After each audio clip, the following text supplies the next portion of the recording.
four main classes, right? The first one is the priest class, second one is the royal class, the third is the business class, the last one is the Suda, that's in the slab.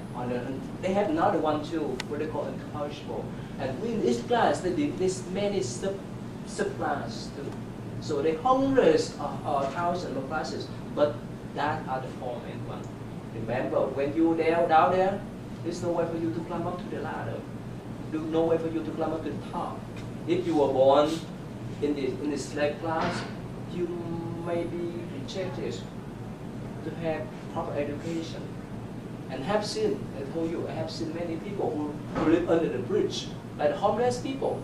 They're smart, they're nice, but somehow they are denied their right, their human right. But in the Buddhist Sangha, Buddha accepts everyone, regardless of the classes, regardless of the gender, regardless of the age or education background. And because everyone has that potential to become a Buddha, potential to get out of the birth cycle, or potential to become holy amongst the others.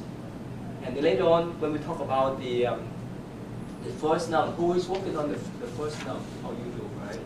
Even, who we talk about that, even there's just some problems for her to enter the Sangha. But later on, many of them, including her, have attained the arhatship as similar as the Buddhist monk. So physically we different, male and female, but spiritually we equal. In that sense, in that views. Right. So for him, Upali, yes, he's barber. So this is low class. During that time, there's no way for him to climb up to high level, high ladders. But when he entered the monkhood life and he become one of the chief disciples of the Buddha, who specialized in precept, and actually after Buddha passed away, he's the one who recite the Buddha precept, rules, or deployments for the monastic communities. Yeah. How about other one? Talk about Elisa. You talk? No. About no. Yeah. No, mine is Buddha's last name. Okay. That's, yeah. Okay. Anyway, so that's good. Thank you. That's one of the example, and you can read this many of them. Yeah. This is books. Okay. How about yes, important play supporters. Anyone? Yeah, please. Give me 1 second to pull it up. Okay. I'm going to try to say his name. Yeah, that's okay. Anthapinka Daka. Yeah.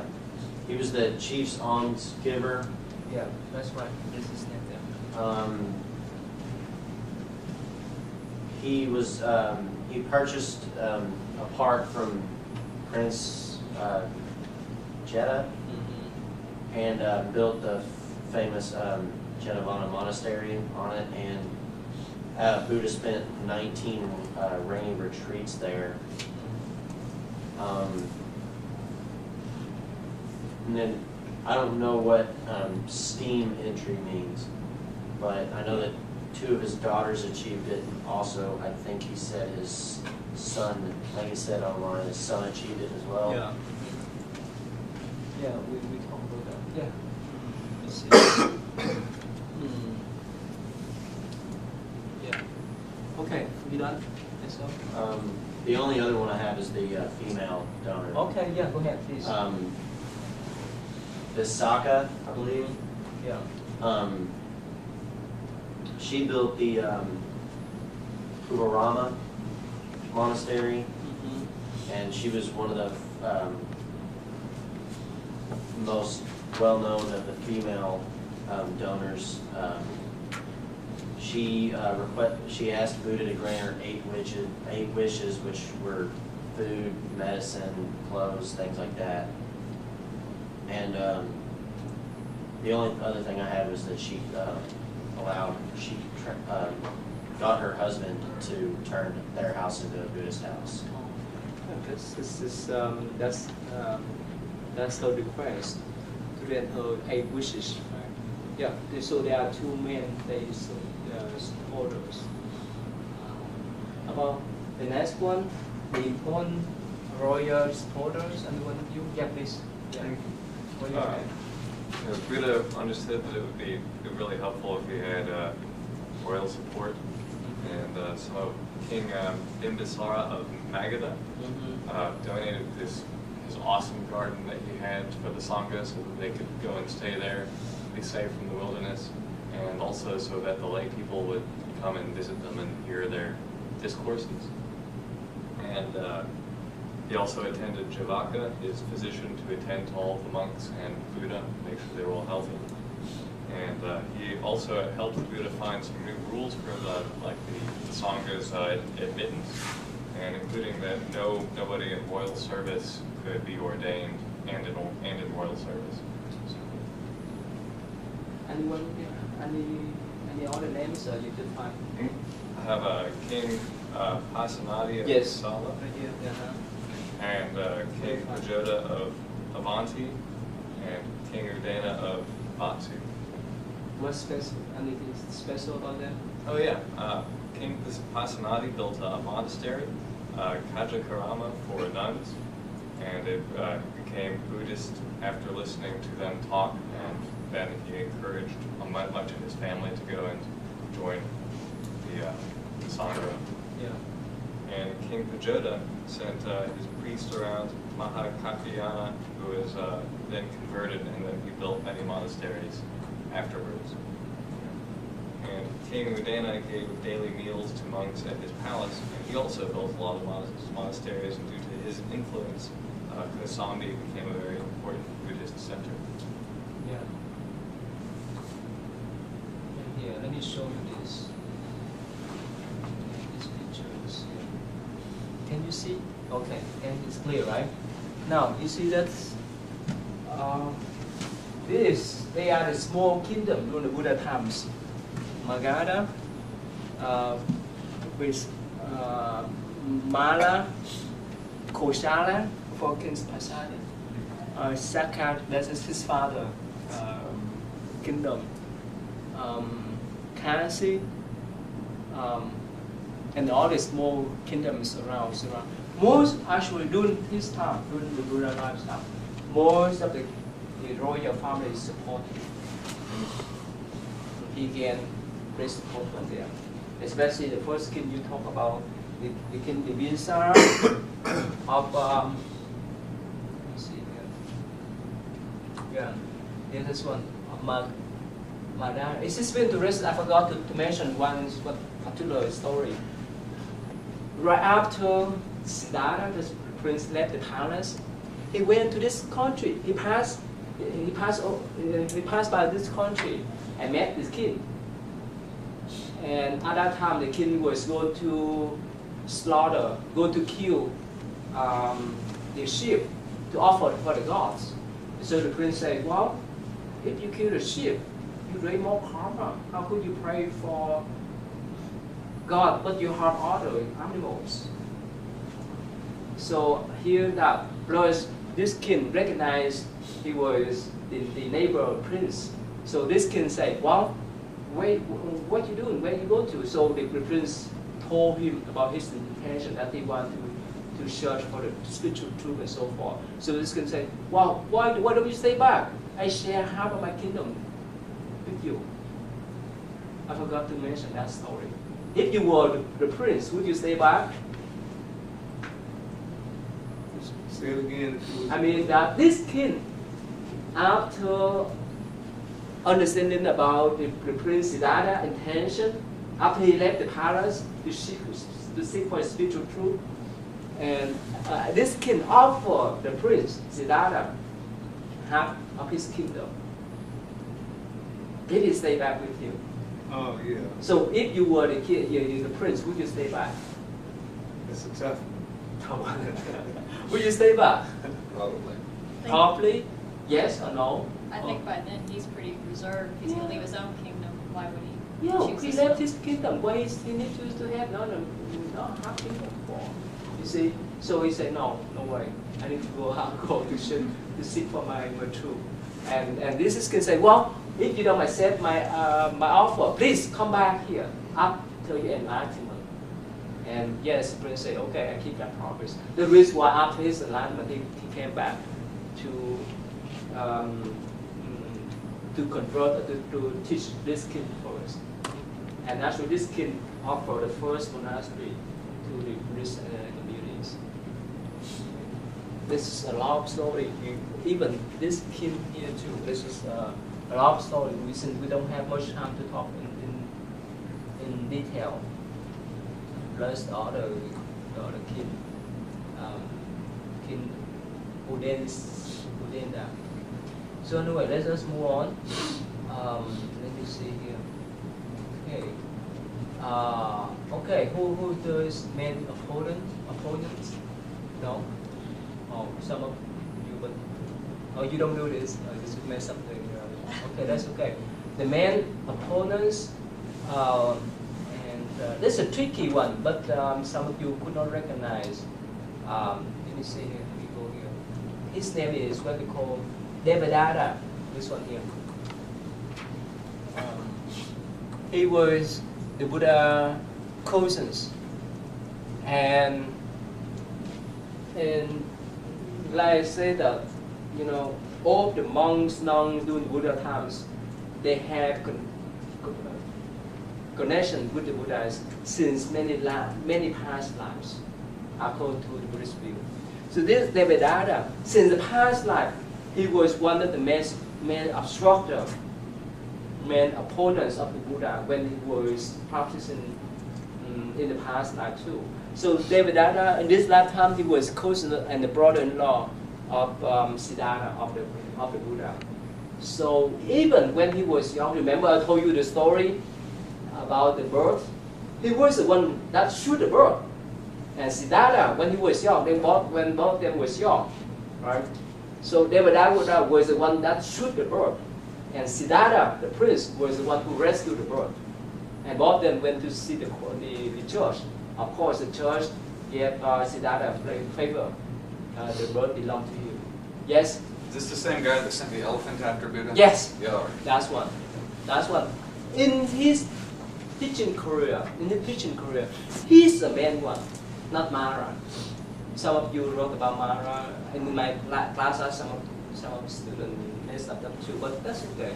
So, so Devadatta is the main obstructor of the Buddha, the main one that gave the Buddha a lot of problems.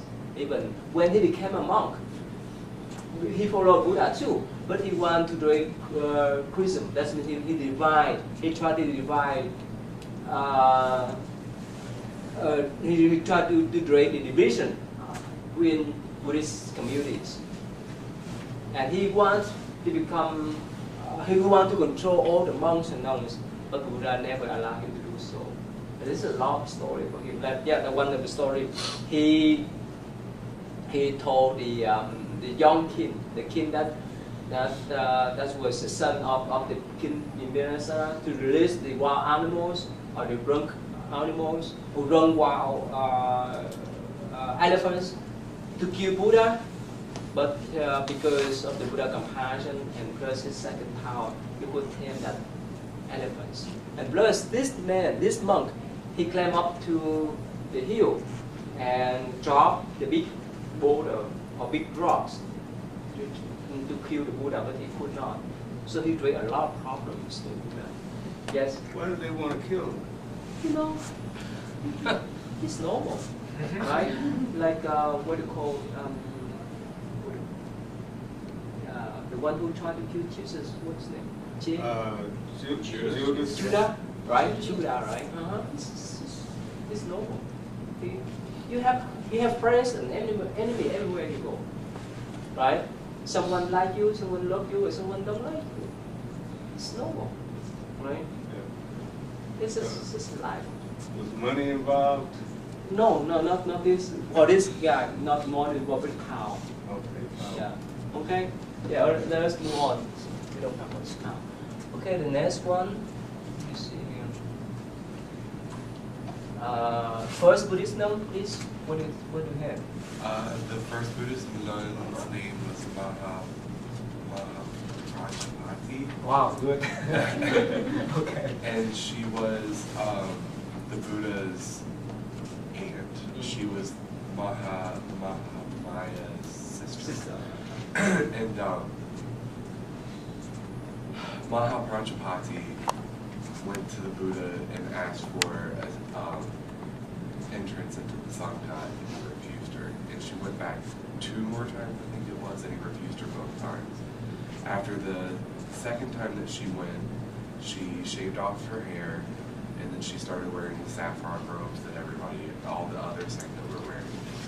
And then she went with, I think it was, 500 women to ask again to be in the Sangha, but Ananda stopped her and offered to be like a mediator. President. Yeah. And he went to the Buddha and said, isn't it possible for women to attain the same sort of consciousness? And he said yes. And he's like, shouldn't they be part of the Sangha? But then Buddha said, that's fine. I'm paraphrasing, obviously. But then the Buddha said, that's fine, but if they have to subscribe to the 8 Dhammas, which I looked up, and I can't remember what they are, but I remember thinking, it's a little much. But she was the first Buddhist nun. Anyway, thank you. Yeah. That I just told you recently that the Buddha accepts everyone, even prostitute. Everyone in society, he accepts. Not talking about his nun, his aunt, the one who raised him since he was born, up to when he got married. So many people they say that why didn't the Buddha accept his aunt request at beginning instead of waiting for Ananda to make that request. So and why did the Buddha so reluctant? Why was he so reluctant to accept a lady into the Sangha? You know, even in Hindu traditions, even some, let's say, if you're female, you were born in the priest class or royal class, you may not have much power than a man. You may not have much drive than a man. It's just 1,000 years ago, and it still happens nowadays. In the West, and it is still, right, recently, right, starting from the 60s, right, we have women right, right, women right movement. So this happened in Tamil tradition. And plus, you know, it's like, it's feel hard, it's sensitive for the Buddha to accept the lady into the Sangha, because all the institutions, all the religion tradition, they didn't do that.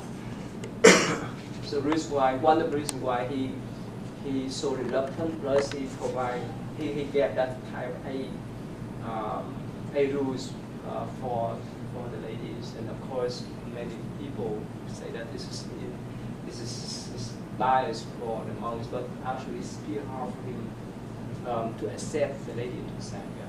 But you have to understand that for the Catholic nuns, up to now, do they have the right as a priest? They cannot preach, right? They cannot do the what you call baptizing, right? Or what you call anyway. So, but for Buddhist nuns, since Buddha times, they have every right as monks, except that a rules. They can do anything. They can do the baptizing. They can give the lecture. They can guide lay people and so forth.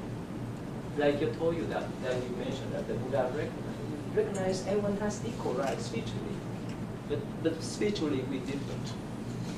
Okay, so we don't have much time. We talk about that more. Okay, the last meal. Anyone? Yes, please. What do you have? Basically, Buddha got food poisoning. He died. He got the food from the blacksmith, Chunda. The Kunda, yeah. And so he continued to travel. He got the disease where your intestines get inflamed. he overcame the pain and traveled to Kushinagra. He lay down between two trees, and basically he just withdrew in himself and went through all the levels of meditation until he passed away. Yeah. It said that the universe shook violently, and his last words were, "All contingent things pass away. Strive onward toward nirvana with diligence." Yeah.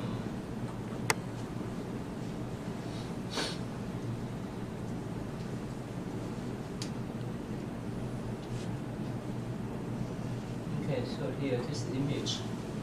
Here he passed away naturally, passed away peacefully under the trees, because you know at that time he lived in the forest with the monks.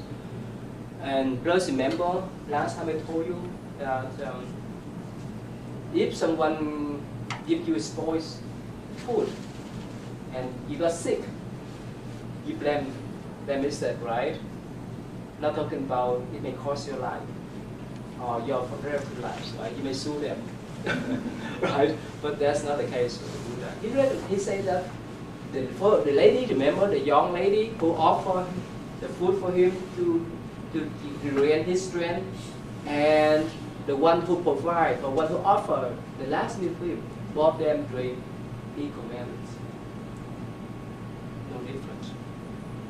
So in his view, Kunda, the black meat, the one who provided the last meal or even the poison meal, drink good blessing.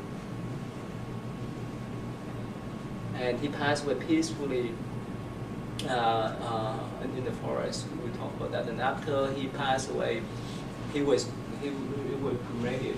That's a tradition in India. Yes. So that's when he reached his enlightenment, and he escaped the cycle that Yes. humans go through. Yeah. And so, him being the Buddha, so does he stay? Out or in? Right. Does he stay? He stays in his realm. Oh, okay. In his realm. That's still a good question. I'm glad that you bring up this question. How about this? Let us go over this thing first, and I will come back to that question on next time we come talk. It's the important question too. Okay. Let's just move on to the last one. The division of the relative. Buddha says. Division of relatives. Oh, Krishna.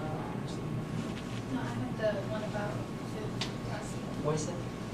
I just took my feet on last meal as well. Oh yeah, please. Yeah. What I don't have much to add, only that even as he was dying, he tried to console his disciples, and he wanted to make sure that Buddha wasn't prosecuted or Yes. hurt or anything for accidentally poisoning. That's really what I have to add. Pretty much have the same thing she did. Yeah, thank you. So basically, yeah. So that he mentioned that the first one, the first and the last one offer interview, all of them great equal merit. Anyway, so after he passed away, he was cremated, and his ashes, his remaining bones and so forth, were divided into 8 portions. Because remember, most of the kids during the Buddha times, they support him, and they love him. They love his teaching too. So they came to fight for the Buddha relics. But there's one Brahmin priest, a Hindu priest. His name is Drona. So he said, well, during the Buddha times, when he was alive, he always teach loving kindness, compassion, non-violence. So how could you guys come here to fight with each other for his relic? It's conflict, it's in contradiction with the Buddha teachings. So they say, and he said further, why don't you allow me, why don't you let me to divide the Buddha relics into 8 portions, so that every one of you has a share, so they can read. That's why he divides the Buddha relic into 8 portions, including the god too, and he got the earth, he got the bottle, sometimes he have the relics. Yeah. Okay, let us cover the last one and then come back to your question. Yes. is who does this one? Depicted the Buddha. You did, right? Will you find anything? That's it. I'd already talked to you. Oh, okay. I just got my book this morning. I couldn't find anything. Actually, this is related to the Buddha image, pictures, or Buddhist art. That's all. That's talking about here. Let me find it here. Buddhist art here. Yeah. Right. Yeah, they talk about how they make the Buddha statue image by wood, by rock, by all kind of materials. Yeah. Actually, it starts from, according to legend, it starts from the king Udenda, the last king, remember? Someone talked about the last king. When the Buddha went to the heaven to give teaching to celestial beings, he missed him. So he ordered his, what do you call, the one who does with wood, what do you call, handicrafts, right? Carpenters, to make the Buddha statue, so that he would remember about him. But according to legend, one of the gods came down to make that first Buddhist statue. And later on, after the Buddha Nirvana passed away, the Buddhist people start to make the Buddha statue. And even nowadays, right, many people like to put the Buddha statue in their house, right? It's like decoration. But of course, for us, this is the religious statue. The way we respect the Buddha. So now is this time, or we have 10 more minutes or what? 2:20, 2:30? 2:30, yeah. Okay, your question is so important. Let me spend a little bit of time to explain that. Now,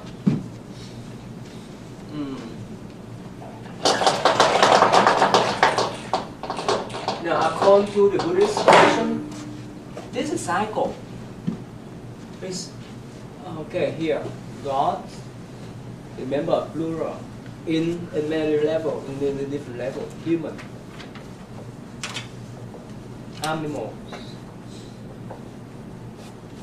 semi-God, or fighting God, hell here, and what do you miss? Ghosts, yeah. Okay, so this is one, what you call the circle here. Sorry, it's not look like circle. Okay, a circle. In the circle, there's no ending point, no starting point, right? Unless you have the linear, you have the line, right?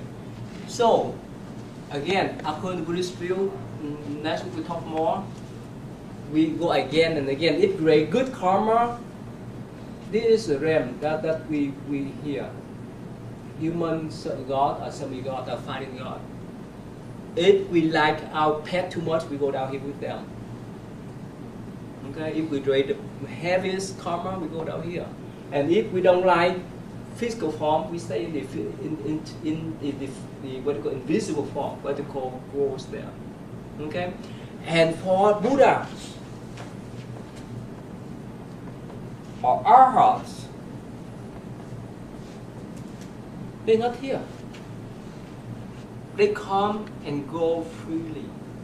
It's like if we don't create any crimes, we can come and go to the prison to visit our friends there. You see, no one keep us inside there because we don't create any kind of crimes. Make sense? Is it clear now? So similarly, because we create some kind of karma, it keeps us into this cycle. And for them, for our heart, or for Buddha, they finish up all the karma. They finish up. There's no attachment at all, so they can come and go freely to have us. Okay, so he's still in the cycle, but he can go whichever Not one. in the cycle. He's not in the okay. Not I in the cycle. understand that. Understand that? Yes. So yes. you can come and go freely.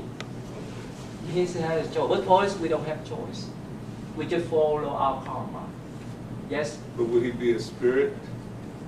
Would Buddha at that point be a spirit? No, not a spirit. No spirit? Okay, here. This one is visible, right? Most of the time, visible being, right? And most of them are invisible, right? And we call ghosts is form of spirit. But God and semi-God, they are celestial beings. And this is one of the most critical questions even in recycle. Where Buddha now, right? After he get waste all the art after they done with their karma here. Well, that is one of the most critical questions. But again, they didn't still understand who specialize in precept. And actually, after Buddha passed away, he's the one who decide the Buddha precept, rules, or departments for the monastic communities. Yeah. How about other one? Talk about Elisa. You talk? No. About the no. Yeah. No, mine is Buddha's last name. Okay. That's, yeah. Okay. Anyway, so that's good. Thank you. That's one of the example, and you can read this many of them. Yeah. This is books. Okay. How about yes, important play supporters. Anyone?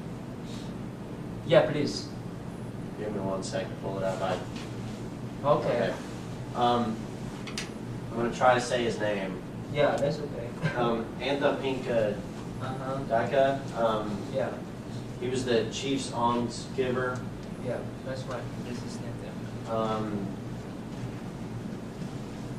He was he purchased a park from Prince Jeddah and built the famous Jetavana monastery on it, and Buddha spent 19 rainy retreats there. And then I don't know what steam entry means, but I know that 2 of his daughters achieved it, and also I think he said his son, like he said online, his son achieved it as well. Yeah. Yeah, we talk about that. Yeah. Let's see. Yeah. Okay, we done? Yes, so. The only other one I have is the female donor. Okay, yeah, go ahead, please. Visakha, I believe. Yeah. She built the 4 main classes, right? The first one is the priest class, second one is the royal class, the third is the business class, the last one is the Suda, that's the slab. They have another one too, what they call incorrigible. And in each class, they did this many subclasses too. So they hundreds or thousands of classes, but that are the 4 main ones. Remember, when you down there, there's no way for you to climb up to the ladder. There's no way for you to climb up to the top. If you were born in the slave class, you may be rejected to have proper education. And have seen, I told you, I have seen many people who live under the bridge, like homeless people. They're smart, they're nice, but somehow they are denied their right, their human right. But in this Buddhist Sangha, Buddha accepts everyone, regardless of the classes, regardless of the gender, regardless of the age or education background. And because everyone has that potential to become a Buddha, potential to get out of the birth cycle, or potential to become holy amongst the others. And later on, when we talk about the first noun, who is working on the first noun, how you do, right? Even who we talk about that, even there's some problems for her to enter the Sangha. But later on, many of them, including her, have attained the arhatship as similar as the Buddhist monk. So physically we different, male and female, but spiritually we equal. In that sense, in that views. All right. So for him, Upali, yes, it's flower. So this is low class. In that, during that time, there's no way for him to climb up to high level, high ladders. But when he entered the monkhood life and he become one of the chief disciples of the Buddha. Uvarama Monastery, and she was one of the most well-known of the female donors. She asked Buddha to grant her eight wishes, which were food, medicine, clothes, things like that.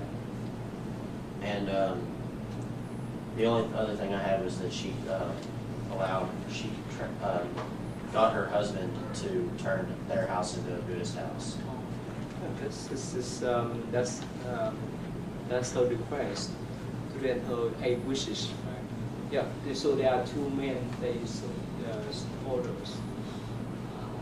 About the next one, the important royal supporters, and one you, yeah, please. Yeah. What do you think?